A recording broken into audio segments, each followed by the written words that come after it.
I am Livia Calderon, 28 years old, a Navy Sergeant E5 who just returned from a 9-month deployment, and I never thought the most brutal battlefield would be my own dining room.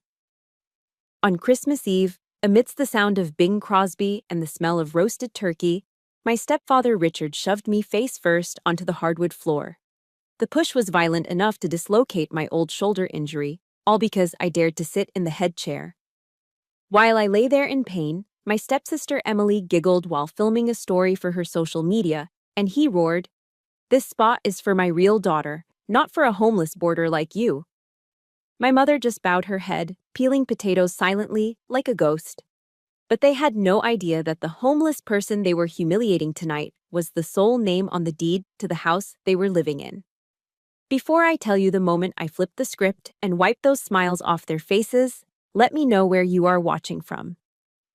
Hit subscribe right now if you believe ungrateful people should pay the price with the truth. I drove my Jeep through the thick, blinding snow of Ohio, my knuckles white as I gripped the steering wheel. The wiper blades fought a losing battle against the winter storm, much like the battle I was fighting in my own chest. In my tactical backpack sat a bottle of Woodford Reserve, a $60 bottle of bourbon I'd bought as a peace offering for Richard. It was a desperate, perhaps foolish, attempt to buy a ceasefire for the holidays. But the moment I stepped through the front door, the warmth of the fireplace did nothing to thaw the icy hostility in the air. The living room smelled of pine needles and stale cigarette smoke. Richard sat in his recliner, a can of Bud Light in his hand, his eyes glued to the football game. He did not even look up. Emily, my 22-year-old stepsister, was sprawled across the sofa, the blue light of her smartphone illuminating her bored face. She glanced up at my uniform, my service dress blues that I wore with pride, and sneered. "Are you still wearing that costume?" she asked, her voice dripping with the sarcasm of a girl who had never worked a day in her life. "It's Christmas, Livia. Nobody cares." My mother, Sarah, was fluttering around the kitchen. She wiped her hands on her apron, her eyes darting everywhere except at me. I realized it instantly. I was not a daughter returning from service. I was an intruder breaching their perimeter. I swallowed the lump in my throat and walked toward the dining room. The table was set with a performance of perfection. Candles flickered, casting soft light on the bone china dinnerware my grandmother had left behind. There were 3 plush red velvet chairs arranged around the turkey. But the fourth spot, the place where I should have been seated, was missing. In its place, shoved into the far corner near a drafty heating vent, was a metal folding chair. It was cold, rusted at the hinges, the kind of chair you find in a church basement or a cheap town hall meeting. On the table in front of it, there was no bone china, just a flimsy white paper plate. "What is this?" I asked, my voice steady, though my pulse was hammering. Richard chuckled, a wet hacking sound. "House is full, Livia. Besides," he took a swig of his cheap beer, "you are used to eating tray rations in the mess hall. You should feel right at home in the corner." The humiliation was no longer subtle. It was plated and served. I refused to accept it. I walked to the head of the table, the spot Richard usually claimed as his throne. I reached for the heavy wooden chair, intending to pull it out to make room for myself like a human being. "I will not sit in the corner," I stated firmly. Richard moved with a speed that defied his size. He launched himself from the recliner like a bear poked with a stick. His face turned a deep, violent shade of crimson. "Do not give orders in my house," he roared. Bam! His thick, calloused hand slammed into my chest. It was not a shove. It was a strike. I lost my footing on the slippery rug. My boots skid, and I went down hard. My right shoulder, the one that took shrapnel in Iraq, slammed against the unforgiving oak floor. A sickening pop echoed in my ears as the old injury flared into white, hot agony. I lay there, gasping for air, staring up at the ceiling that my hazard pay had fixed last summer. Through the ringing in my ears, I heard Emily giggling. "Oh my God," she laughed, holding her phone up to capture my misery. "You fell so dramatically. It's like a B-movie stunt." I could have gotten up and broken Richard's arm. The Navy had trained me well. I knew exactly how to dismantle a man of his size in under 3 seconds. But then, the voice of Jocko Willink echoed in my mind. clearer than the pain. Discipline equals freedom. Detach. Do not let emotion dictate action. I did not scream. I did not cry. Slowly, painfully, I pushed myself up. I dusted off my uniform, checking the ribbons on my chest. Richard stood over me, chest heaving, waiting for the outburst. He wanted me to be the crazy veteran. He wanted a reason to call the cops. Instead, I reached into my bag and pulled out the $60 bourbon. I cracked the seal, the sound loud in the sudden silence. I poured a glass, filling it to the brim. I looked Richard dead in the eye. "Cheers, Richard," I said, my voice ice cold. "Merry Christmas, and congratulations to the newly homeless." I downed the drink, the burn of the alcohol matching the fire in my gut. I slammed the glass down on the table, clack, and turned my back on them. I walked out the door, into the blizzard, leaving them in the silence of the house they foolishly thought they owned. I sat in my Jeep, parked on the shoulder of the snowy road just a few blocks from the house. The engine was idling, the heater blasting against my frozen hands, but the chill deep in my bones had nothing to do with the Ohio winter. My right shoulder throbbed with a dull, rhythmic ache, a physical reminder of the shove that had just ejected me from my own dining room. As I rubbed the tender joint, my mind did not stay in the present. The pain dragged me back through the years, forcing me to reopen the cold case file of how I ended up here, shivering in a car while a tyrant feasted at my table. I was 17 when my biological father died. He was a good man, quiet and hardworking, the kind who saved every penny in a coffee can. He left behind a life insurance policy worth $50,000. It was meant to be a safety net for my mother and me, a chance for college, a chance for security. Richard entered the picture 2 months after the funeral. He came with a slick smile and a promise that tasted like ash. "I will take care of you and the girls, Sarah," he had told my mother, placing a heavy hand on her shoulder. But taking care apparently meant feeding his own ego. Within 6 months, that $50,000 had evaporated. It did not go into a savings account. It went into a brand new Ford F-150. And he did not just buy the truck. He lifted it, put on expensive rims, and installed a sound system that shook the windows. The rest of the money disappeared into the black hole of failed sports bets and scratch-off lottery tickets. I remember the night I turned 18. I came home from my shift at the diner to find my mother crying at the kitchen table. The landlord was threatening eviction. Richard was out at the bar, showing off his truck. That was the moment the girl died and the soldier was born. I did not join the Navy because I loved war. I joined because I needed the signing bonus to pay off their back rent. 3 years later, I had earned something Richard never could: the credit and the right to buy a home. I utilized the VA loan, the sacred privilege of the American veteran. 0 down payment, backed by the government, earned through sweat and sand in foreign deserts.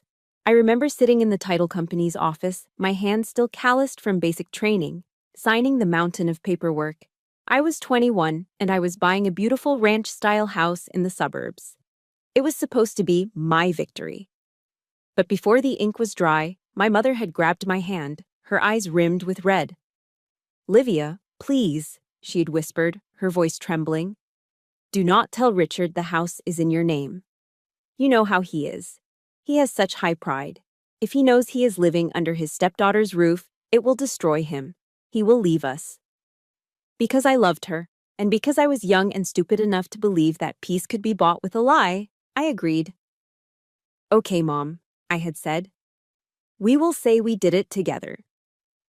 That was the tactical error that doomed me. For the last 5 years, an automatic allotment has been deducted from my military paycheck every single month to cover the mortgage, the property taxes, and the insurance. I paid for the new roof.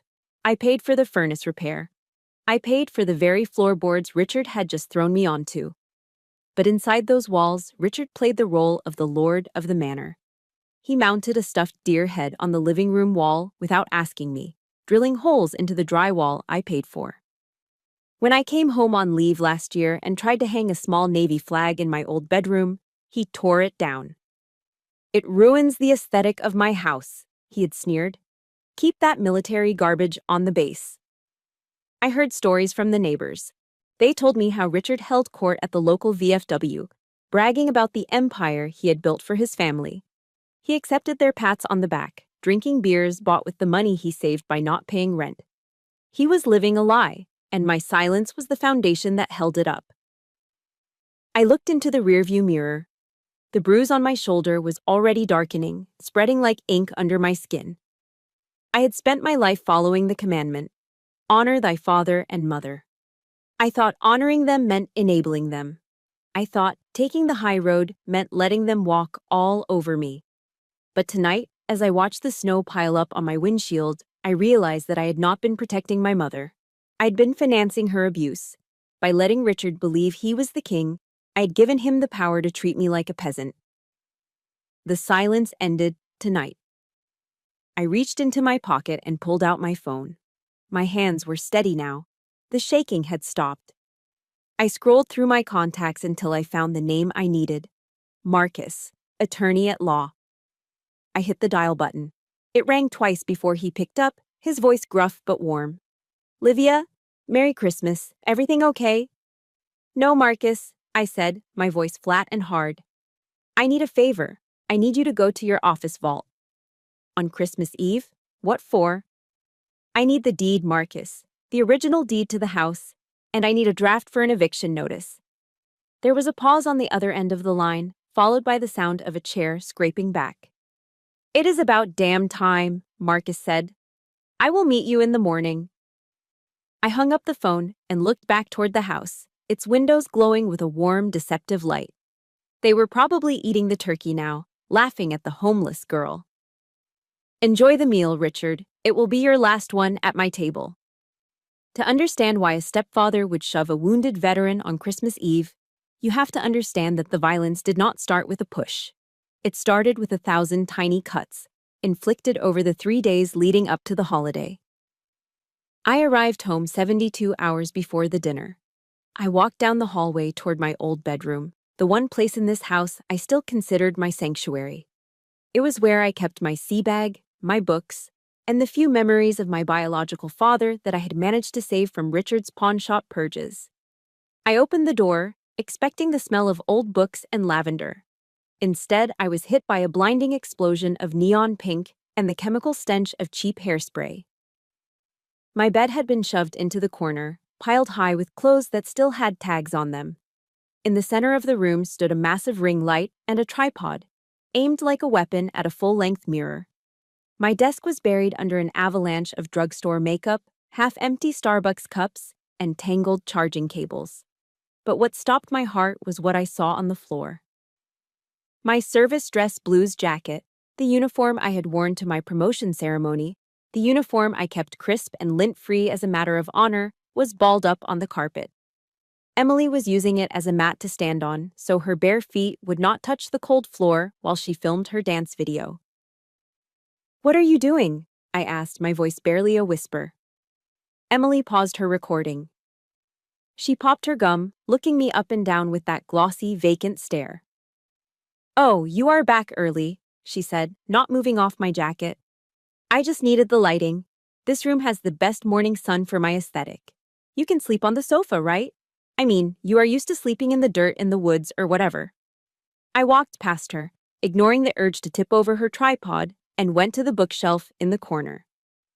I was looking for the shadow box containing my Navy commendation medals and the folded triangular flag from my father's funeral. The shelf was empty.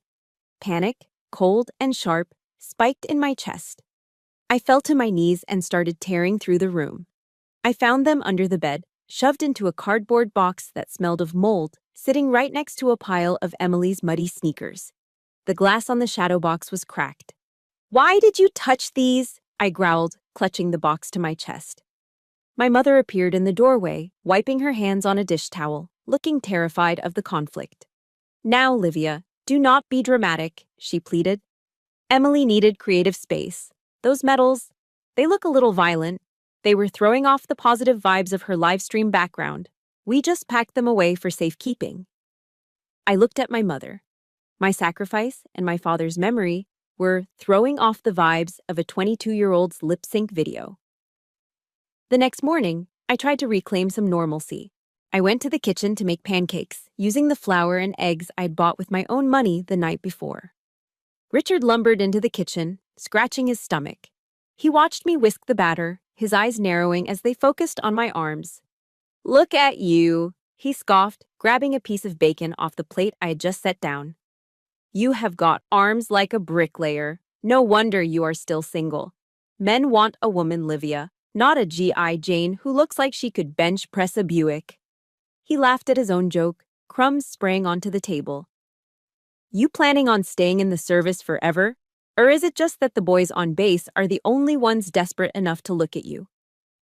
He ate the breakfast I cooked while dismantling my womanhood between bites. It was a specific kind of cruelty, designed to make me feel small in the only body I had. If you have ever had a family member belittle your appearance or your hard-earned achievements just to make themselves feel bigger, you know exactly how much this burns. It is a silent poison. If you stand with Livia and believe respect is earned, not given, please hit the like button right now. And do me a favor, comment the word respect below. Let's show Richard that the world is watching. The breaking point, however, came on the afternoon of Christmas Eve, just hours before the dinner.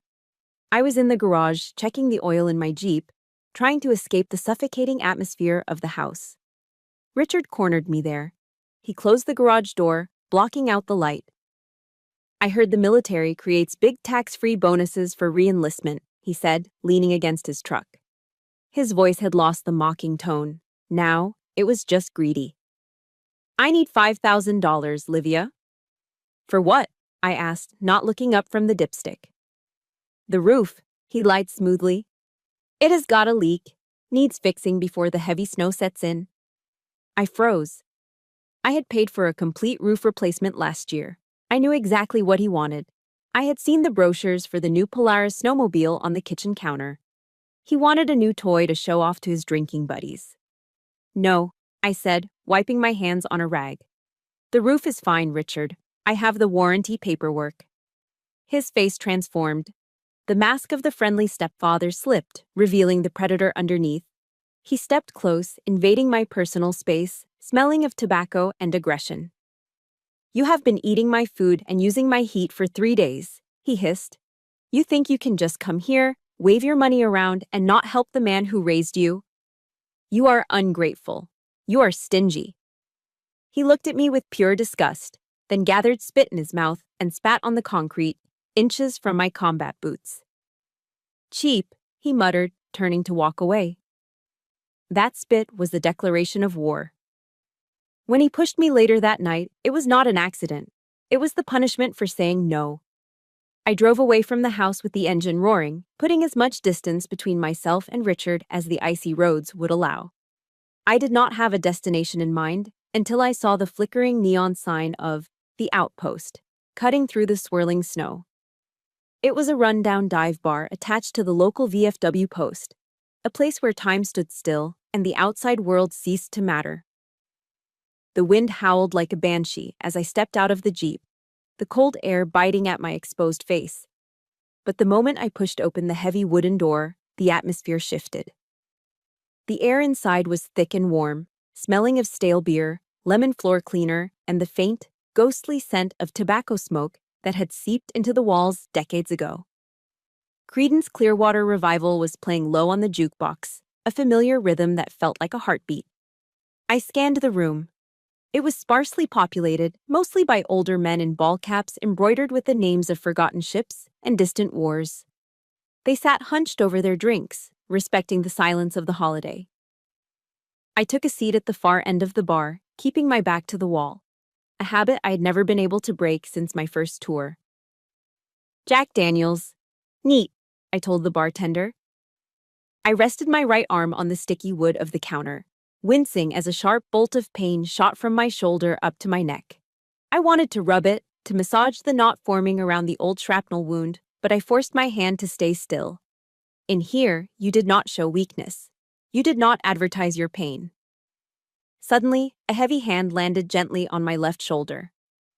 "Livia," a deep voice rumbled. "Is that Hawkeye from Bravo Company?" I turned, my hand instinctively moving toward a defensive posture before I recognized the face. It was Marcus. He had traded his Kevlar vest for a flannel shirt and a blazer, but the eyes were the same. Sharp, observant, the eyes of a man who had scanned rooftops for snipers in Fallujah. He was a jagged scar of a man, rough around the edges, but he was the best JAG lawyer the Marine Corps had ever produced before he retired to private practice. "Marcus," I breathed, feeling the tension in my chest loosen just a fraction. He slid onto the stool next to me, signaling the bartender for 2 more rounds, but he did not smile. His eyes narrowed as he looked at me, scanning my posture with clinical precision. "You are listing to the right," he said, pointing a finger at my shoulder. "You are guarding that side. Your trap muscle is in a spasm." "What happened?" "You re-injure the old war wound." I stared at him, a bitter laugh escaping my throat. My mother had lived in the same house with me for 3 days. She had watched me cook, clean, and eat, and she had not noticed a thing. Marcus had looked at me for 3 seconds and knew exactly where I was hurt. "It is a long story, Marcus," I said, taking a sip of the whiskey. "I have got nowhere to be," he replied. "Talk." So I did. I told him everything. I told him about the folding chair in the corner next to the trash can. I told him about the bone china I was not allowed to use. I told him about Richard's demand for $5,000, the spit on the garage floor, and finally the shove that sent me sprawling onto the hardwood. Marcus listened in silence, his jaw tightening until a muscle feathered in his cheek. When I finished, he slammed his beer bottle down on the bar. Foam hissed over the rim. "He shoved you?" Marcus growled, his voice low but vibrating with a dangerous frequency. "That old parasite dared to put his hands on you? In the house you bought for him?" His anger was not pity. It was righteous indignation. It was the protective fury of a big brother who just found out his sister was being bullied on the playground, except the playground was a mortgage and the bully was a 58-year-old narcissist. For the first time all night, the cold sensation of being invisible evaporated. I was seen. I was valued. "I could have him in handcuffs by midnight," Marcus said, reaching for his phone. "Assault and battery, domestic violence. With your medical history, that is a felony charge, Livia." I shook my head. "No police. If I have him arrested, my mother gets dragged into it. She will have to testify. She will fall apart, Marcus. I cannot do that to her." Marcus sighed, rubbing his temples. He knew me too well. He knew I would take a bullet before I let collateral damage hit the people I loved, even if those people were enabling my misery. "Fine," Marcus said, a shark-like grin slowly spreading across his face. "We do not use the police. We use the nuclear option. Do you remember where the original deed is?" "In the vault at your office," I replied. "Exactly," he said. "And do you have the bank statements showing 5 years of mortgage payments deducted from your military allotment?" "Saved on my phone." Marcus nodded, the lawyer in him taking over the soldier. "Tomorrow morning is December 26th. I will go into the office early. I am going to pull your file. I will draft a formal eviction notice, effective immediately based on a breach of unwritten lease terms regarding tenant conduct. I will print out every single bank transfer you have ever made." He leaned in closer, his voice dropping to a conspiratorial whisper. "I am going to hand you a paper cannon, Livia. All you have to do is walk in there, place it on the table, and pull the trigger." The image of Richard's face when he realized the game was over flashed in my mind. It was the first thing that had made me smile in days. "You would do that on a holiday?" I asked. "For you?" "In a heartbeat," Marcus said. He reached out and covered my hand with his. His palm was rough, warm, and steady. "Listen to me, Hawkeye," he said, his eyes locking onto mine. "You do not owe them anything. Blood is not a get-out-of-jail-free card for being a terrible human being. They broke the contract of family a long time ago. You are just finalizing the paperwork." His words hit me harder than the whiskey. I had spent so long trying to buy their love with silence and money. I thought sacrifice was my duty. Marcus reminded me that duty ends where abuse begins. "Thank you, Marcus," I said. "Prepare the file. Tomorrow I am taking back what is mine." I finished my drink and stood up. My shoulder still throbbed, but the pain felt different now. It was no longer the ache of a victim. It was the battle scar of a survivor. I walked out of the outpost and back into the blizzard. The wind was still screaming, but I did not shiver. I had a plan, I had a weapon, and most importantly, I knew I was right. I checked into a Motel 6 just off the interstate, the kind of place where the neon sign buzzes loud enough to hear through the thin glass, and the parking lot is filled with long-haul truckers and people who have nowhere else to go on Christmas Eve. The room smelled of industrial-strength bleach and despair. The carpet was sticky, and the heater rattled like it was dying, but it was warm, and more importantly, it was mine. I paid for it with cash. No one could kick me out. No one could tell me where to sit. I locked the deadbolt and threw my bag on the bed. Slowly, methodically, I began to strip off my uniform. I hung the jacket with care. Old habits die hard. But when I peeled off my undershirt and stood before the bathroom mirror, the soldier vanished, leaving only a battered woman. The lighting in the bathroom was harsh and fluorescent, unforgiving in its honesty. I turned my shoulder toward the glass. The bruise had bloomed. What had been a red mark an hour ago was now a deep, violent shade of purple and black, spreading across my deltoid and down toward my chest like a storm cloud. I touched it gently with my fingertips. A sharp bolt of pain shot through my nerve endings, stealing the breath from my lungs. This was not a nightmare. This was not a misunderstanding. This was physics. Richard, a man who lived off my paycheck, who ate the food I bought, had put his hands on me with the intent to harm. He had marked his territory on my skin. I reached for my phone, but not to call anyone.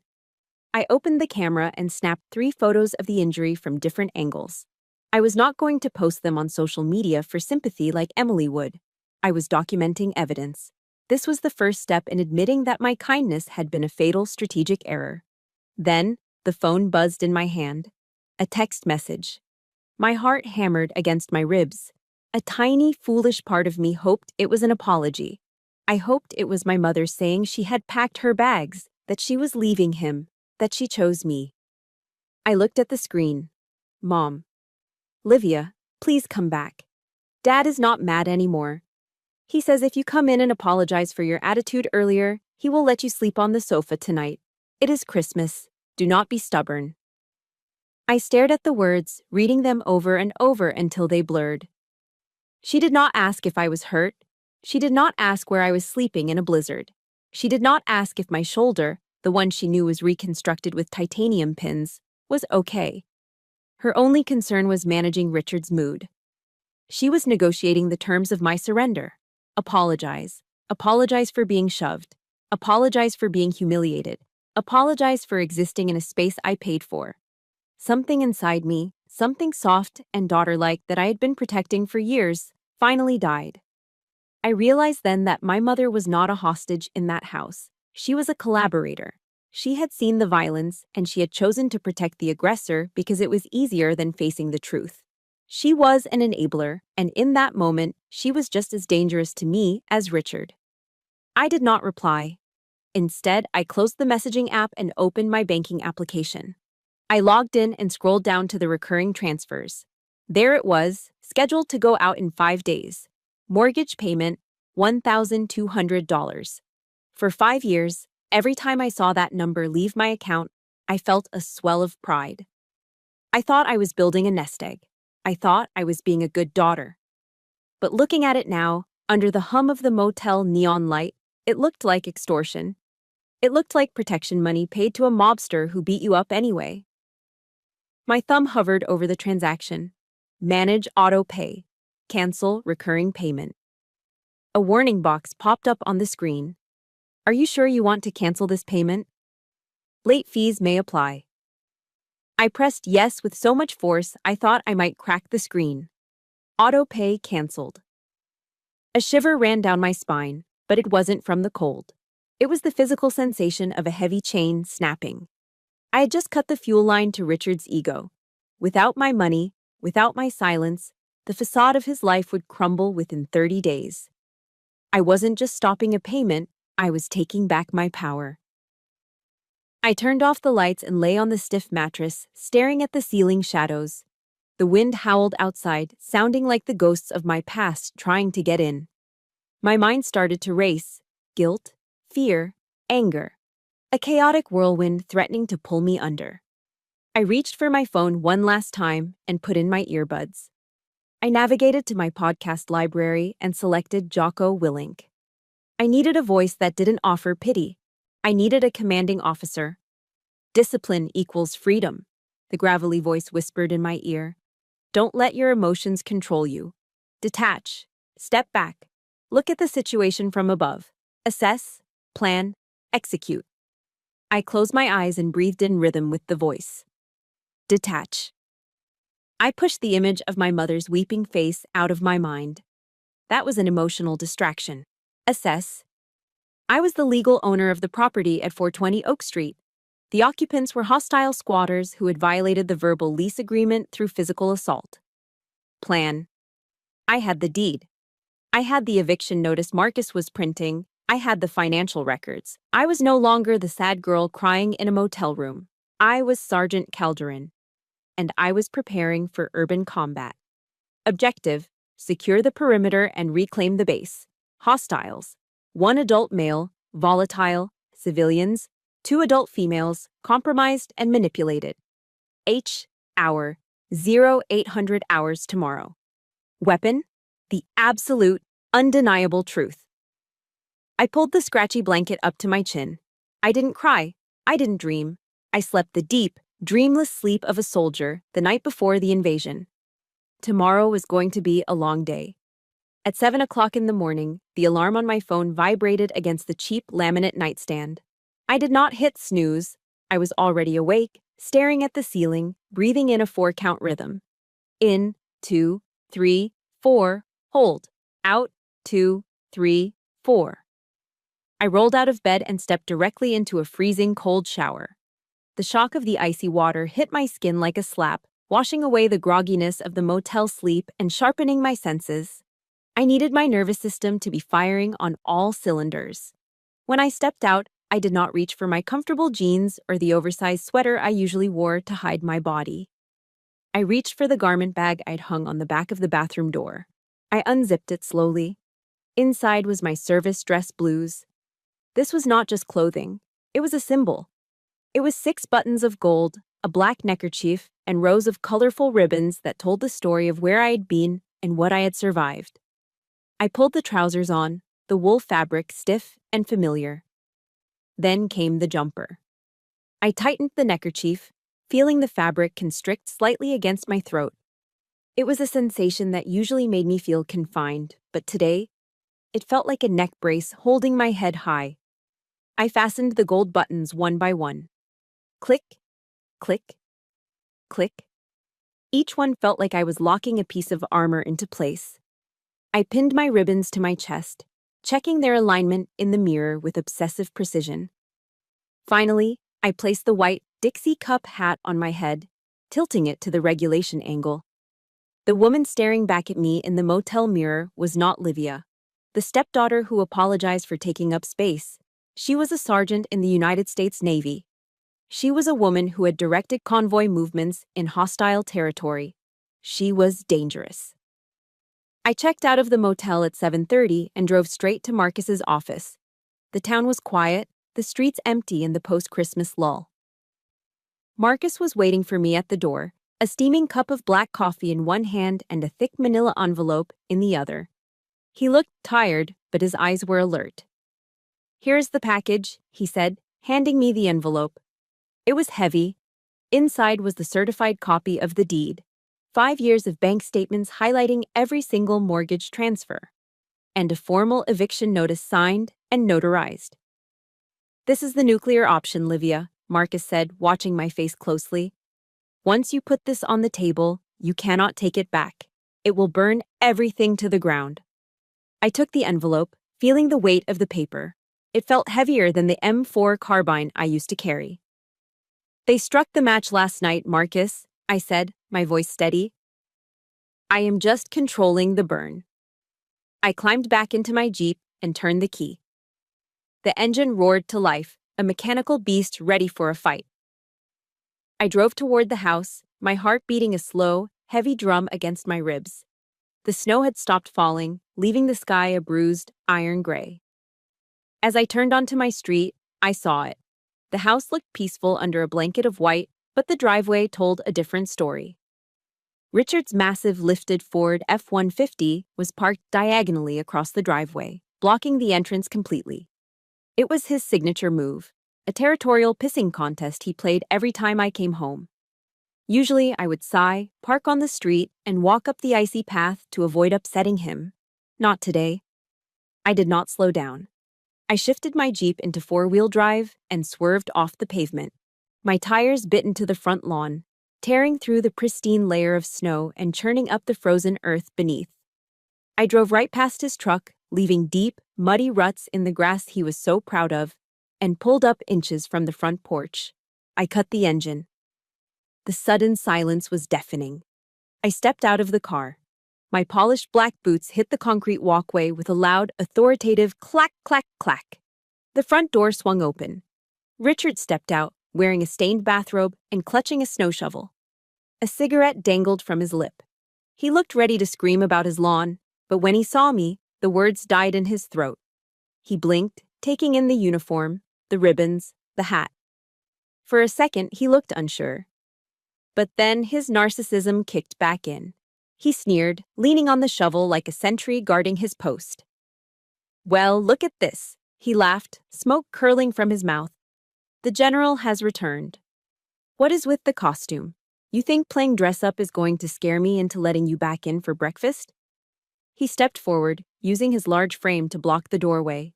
He loomed over me, trying to cast a shadow, trying to make me feel small. It was the same intimidation tactic he had used since I was 17.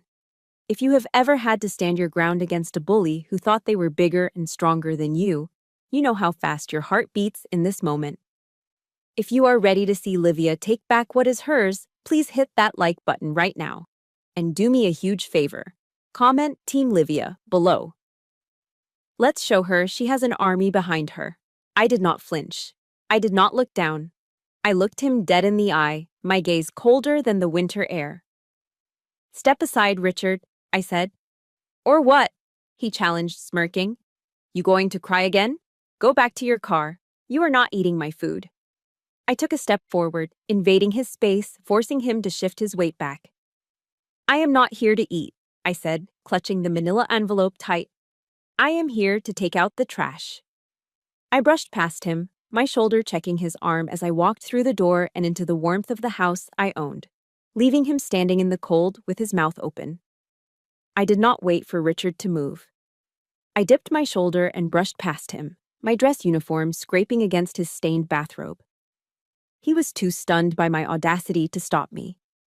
I walked down the hallway, the rhythmic strike of my heels on the hardwood echoing like a countdown clock. I entered the dining room. The domestic scene before me was almost comical in its normalcy. My mother and Emily were seated at the table, picking at a breakfast of scrambled eggs and burnt toast. The smell of cheap margarine and coffee hung heavy in the air. When my mother saw me, her hand spasmed. Her fork clattered onto her ceramic plate, the sharp noise slicing through the silence. "Livia," she stammered, her face draining of color. Her eyes darted frantically over my shoulder, looking for Richard, looking for the storm she knew was coming. You came back." Emily didn't even look up from her phone. She was propped up on one elbow, scrolling through comments on her live stream. "If you are here to apologize, make it quick," Emily mumbled, popping a piece of toast into her mouth. "I'm live right now, and I really don't need your negative energy ruining my engagement metrics." I didn't answer. I didn't even look at her. Instead, I began to circle the table. I moved slowly, deliberately, like a shark patrolling the perimeter of a reef before the strike. I walked behind my mother, feeling her shrink away from me. I walked behind Emily, pausing for a second to glance at the ring light reflecting in her vacant eyes. I walked past the empty folding chair in the corner, the metal cage they had tried to put me in, and kicked it aside. It fell with a loud metallic crash. Emily jumped.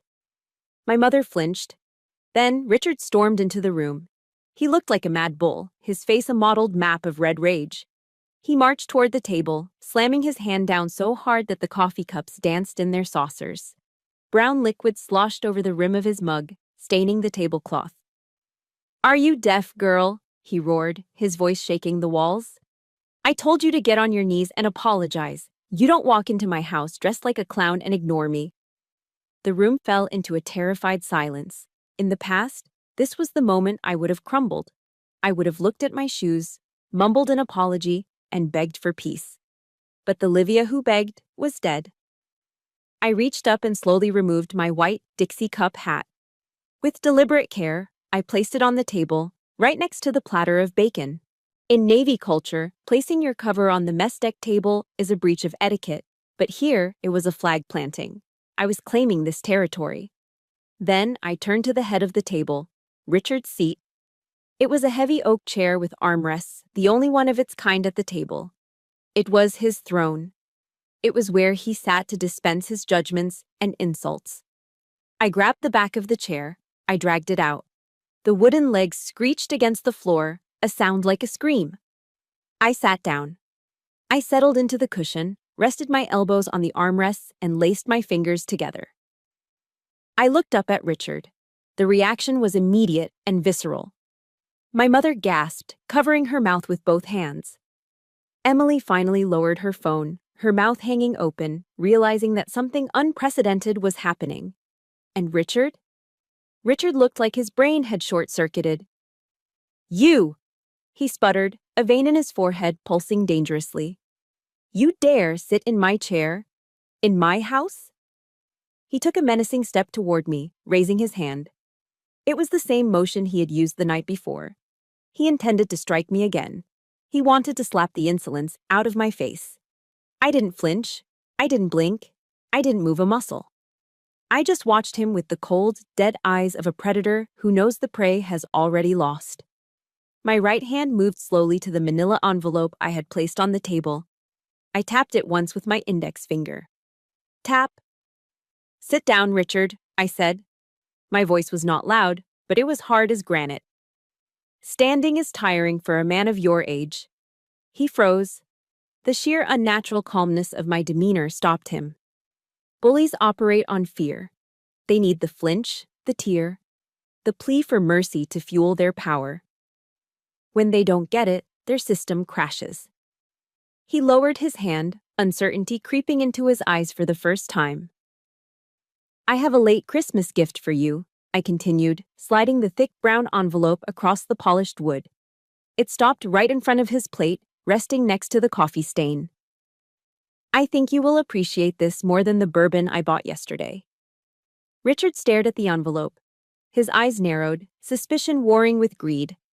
I could see the gears turning in his head. He saw the thickness of the package. He remembered the rumor about my re-enlistment bonus. He thought it was cash. He thought I had withdrawn $5,000 to buy his forgiveness and save my place in the family. "What is this?" he grunted, his voice losing some of its edge. "You think you can buy me off? You think money fixes respect?" "Open it," I commanded. "But be careful. The contents might be a little hard to swallow on an empty stomach." Greed won. It always does with men like him. He snatched the envelope from the table. "This better be good," he muttered. He ripped the top of the envelope open with violent, jerky movements. He reached inside and pulled out the stack of documents. The first thing that fell out wasn't a stack of $100 bills. It was a sheaf of legal paper, heavy and white, stamped with the red, official seal of the county clerk. The papers hit the table with a dull thud. My mother leaned forward, squinting to see. Emily craned her neck. I leaned back in the head chair, crossing my arms over my chest, a small, icy smile playing on my lips. The fuse was lit. The explosion was inevitable. "Read it, Richard," I whispered. "Read it out loud." Richard held the document in his thick, trembling hands, his eyes squinting as if trying to decipher a foreign language. But the words were in plain English, bold and undeniable against the stark white paper. Deed of trust. Sole owner, Livia Calderon. Date of purchase, May 15th, 2018. The color drained from his face, turning from a rage-filled red to a sickly ash-gray pallor. His hands, usually so steady when holding a beer or a remote control, began to shake violently. The paper slipped from his grip, fluttering through the air like a wounded bird before landing softly on the hardwood floor between us. What the hell is this?" he stammered. His voice, usually a booming thunderclap that shook the walls, was now thin and reedy. It was the voice of a man realizing the ground beneath him had turned to quicksand. "Read it out loud, Richard," I commanded. My voice was ice, devoid of any warmth. "Let the whole family hear who actually owns the roof over their heads." He opened his mouth, but no sound came out. He looked at the paper on the floor as if it were radioactive. Emily, unable to contain her curiosity, snatched the paper up. She scanned it, her eyes widening in genuine shock. She looked at me, then at Richard, then back at the paper. "It says she owns it," Emily read aloud, her voice trembling. "It says, sole owner, Livia Calderon. Dad? Is this real?" The room plunged into absolute, suffocating silence. It was the sound of a 5-year-old lie shattering into a million pieces. My mother covered her face with her hands and let out a single, sharp sob. The truth was out, naked and ugly. The man who called himself the king of the castle was nothing more than a squatter living on the charity of the daughter he had just tried to kick out. "No, that is impossible," Richard suddenly yelled, the denial erupting from him like bile. You tricked me. This is my house. I pay the bills." He looked around wildly, desperate to salvage his crumbling ego. "I pay the electric bill," he shouted, pointing a shaking finger at the ceiling light. "I fixed the leaky faucet in the bathroom. I bought the fertilizer for the lawn. This is my home." I stood up slowly from the head chair. I did not yell. I did not need to. I had the numbers. "You pay the electric bill?" I asked, my tone mocking. "That is roughly $200 a month. Good for you, Richard." I picked up the stack of bank statements Marcus had printed for me and slammed them onto the table. Whack! "I pay the mortgage," I said, leaning over him. "That is $1,200 every 30 days for 5 years. I pay the property taxes. That is $4,000 a year. I paid $5,000 for the new roof you bragged about to your friends. You are not the owner, Richard. You are a tenant, and you are a terrible, ungrateful, violent tenant." Every number I spoke was a physical blow. I watched him shrink. The narrative he had built for himself, the provider, the patriarch, the success story, was dissolving. He wasn't a hero. He was a moocher. "Now," I said, stepping around the table until I was standing right next to him. "Let us talk about last night." Richard instinctively took a step back, bumping into the china cabinet. The plates rattled, a sound of fragility. For the first time in my life, I saw genuine fear in his eyes. "You assaulted the property owner," I stated, my voice dropping to a dangerous whisper. "Under Ohio state law, that is domestic violence. I can call the police right now. I can show them the bruise on my shoulder. I can show them the deed." I pulled my phone from my pocket and held it up. My thumb hovered over the emergency call button. "I can get a restraining order, Richard. The police will come here, put you in handcuffs, and drag you out to your truck in front of all the neighbors. You will lose your reputation. You will lose your freedom. You will be nothing more than a violent old man with an arrest record." "No!" The scream didn't come from Richard. It came from my mother. She threw herself out of her chair and rushed toward me, grabbing my arm. Her face was wet with tears, her eyes wide with panic. "Don't call the police," she begged, clutching my sleeve. "Livia, please, do not do this to him. It will kill him." I looked down at her. For years she had stood between us to protect him from my truth. Now she was begging me for mercy. The power dynamic had shifted so completely it was almost dizzying. She wasn't defending his actions. She was pleading for his survival. I looked back at Richard. He was trembling like a leaf in a storm. He knew I had him. He knew I could end his life as he knew it with one tap of my thumb. I lowered the phone slowly. "I will not send you to jail today," I said. "But the game is over. The rules have changed." I pointed to the grandfather clock in the hallway. "You have exactly 60 minutes, I declared. "You can go upstairs, pack your bags, and get out of my house forever. Richard opened his mouth to protest, but I cut him off with a sharp gesture. Or, I continued, pointing to the corner of the room, you can go pick up that metal folding chair, the one you made me sit in last night, and bring it back here. I stared deep into his eyes, stripping away the last shreds of his dignity. If you want to stay under my roof, you will sit in that chair, and you will listen to my conditions. The choice is yours, Richard. The clock is ticking.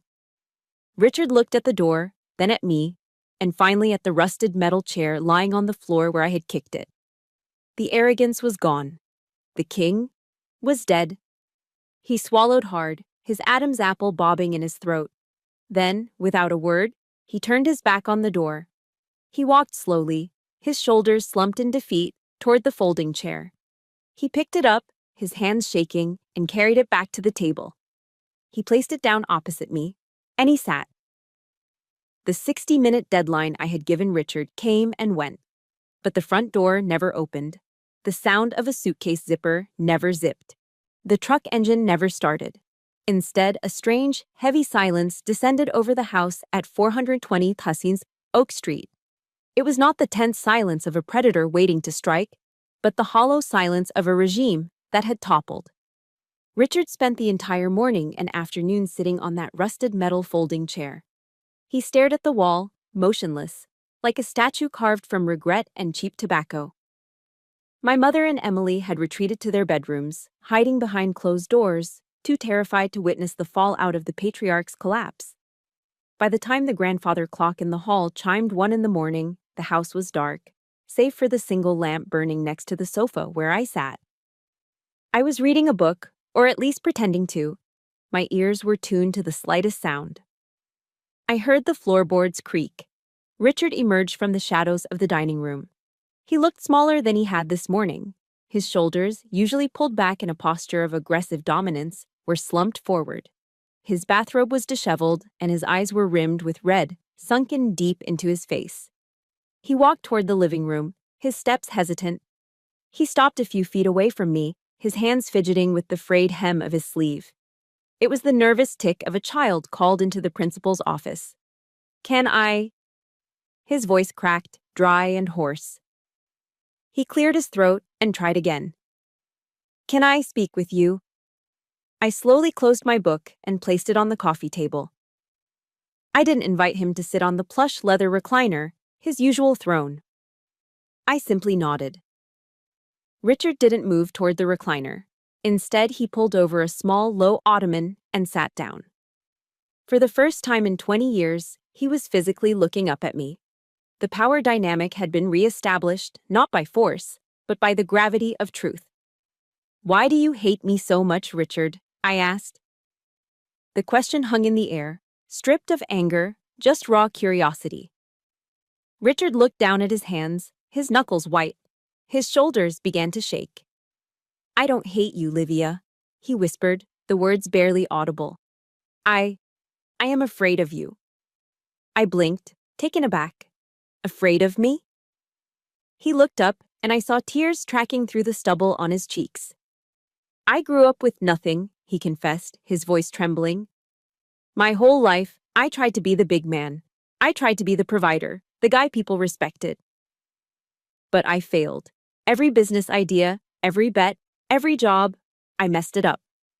He gestured vaguely toward my uniform jacket hanging on the coat rack. "Then you came along, you joined the Navy, you got that uniform, you got the discipline, you got the money to buy this house when you were just a kid. You became everything I wanted to be, but never could. Every time I looked at you, I saw my own failure staring back at me. I saw proof that I wasn't enough." He took a ragged breath. "So, I had to push you down. I had to make you feel small, make you sit in the corner, make you feel like a guest. Just so I could feel like the owner for 5 minutes. It wasn't hate, Livia. It was envy. It was pathetic, weak, old man jealousy. It was a confession so naked, so stripped of his usual bluster, that it sucked the oxygen out of the room. He wasn't a monster under the bed. He was just a sad, broken man terrified of his own mediocrity. I looked at him for a long moment. Part of me, the part that remembered the spit on the garage floor, wanted to crush him. But the soldier in me knew that you don't execute a surrendered enemy. You rehabilitate them, or you neutralize the threat.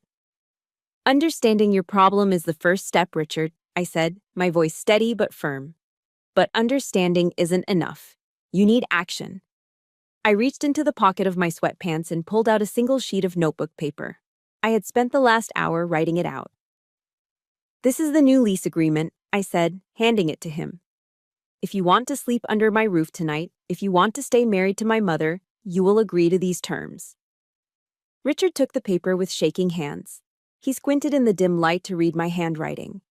Number 1, I recited from memory. You will attend Alcoholics Anonymous meetings 3 times a week. You will also enroll in anger management therapy at the VA Center downtown. I want to see signed attendance slips every Sunday night.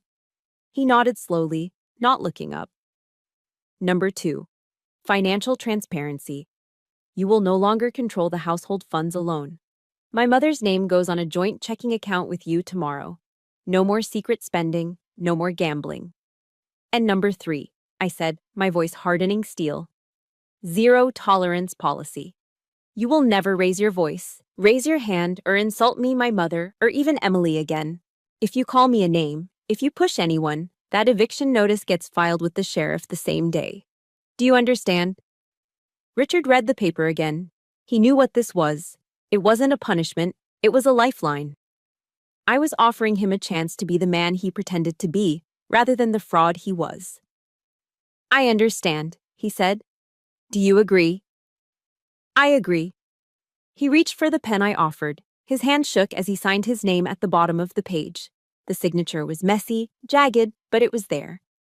He handed the paper back to me, then looked me in the eye. The arrogance was gone, replaced by a profound exhaustion. Thank you, Livia, he said, his voice thick with emotion. Thank you for not throwing a useless old man out into the snow. I didn't do it for you, Richard, I said, folding the paper and putting it back in my pocket. I did it for my mother. And I did it because this house deserves peace. He nodded, stood up slowly, and shuffled toward the stairs. He looked 10 years older than he had this morning. Good night, Livia, he murmured. Good night, Dad, I said. It was the first time I had used the word without choking on it. It wasn't a term of endearment yet. It was a rank I was allowing him to earn back. I turned off the lamp and lay down on the sofa, pulling the blanket up to my chin. For the first time in 5 years, inside the house that I owned, I closed my eyes and fell into a deep, dreamless sleep. And for the first time, I didn't lock the door. 3 months had passed since the night of the eviction notice. The brutal Ohio winter finally broke, retreating north to make way for a fragile, hopeful spring. The snow mounds that had lined the streets were gone, replaced by patches of green grass and the yellow heads of daffodils pushing up through the thawing earth around the old oak tree in the front yard. I pulled my Jeep into the driveway on Easter Sunday. The first thing I noticed was the order. For years, Richard parked his massive Ford truck diagonally, blocking the path, a metal beast marking its territory. Today, it was parked perfectly parallel to the garage door, leaving ample space for me. It was a small detail, a geometric adjustment, but in the language of our household, it spoke volumes. It was a silent admission of respect. I walked into the house, bracing myself out of habit for the smell of stale cigarette smoke. But the air was clear. It smelled of lemon polish and roasting meat. Happy Easter, Liv! Emily walked out of the kitchen. She wasn't holding a ring light or staring at a screen. She was wearing a red polo shirt and khaki pants, her uniform for her new job as a cashier at Target. She looked tired, her feet probably hurt from standing on concrete for an 8-hour shift, but her eyes were clearer than I had ever seen them. I picked up a morning shift for the holiday pay, she said, grinning.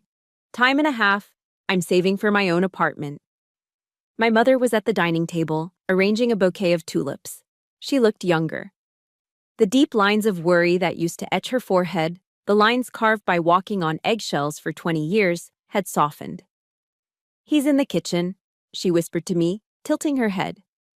Go say hello. I walked into the kitchen. Richard was wearing an apron over his church clothes. He was bent over the oven, basting a turkey. This was part of his therapy, Acts of service to replace acts of dominance. He scrubbed the floors now. He cooked. He mowed the lawn without complaining. "Hello, Richard," I said.